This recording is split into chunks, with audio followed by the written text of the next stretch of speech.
guys wanted to hear about Curious George and learn more about him. Well, I found out some information for you. He was actually created in 1939. That was a long time ago.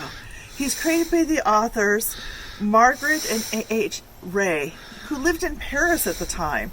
They had written a book in French, of course, because they lived in Paris, and it was called Cicely G and the Nine Monkeys. And they really fell in love with Curious George, except for his name wasn't Curious George when they wrote the book. His book was actually Fifi.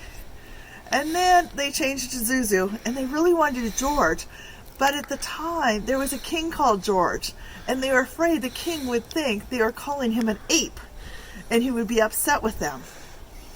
Shortly after they wrote the book, and he was discovered in 1939, then Nazis came in and during World War II and overpowered Paris. They happened to be Jews, so they tried to go ahead and flee, and actually Curious George helped them.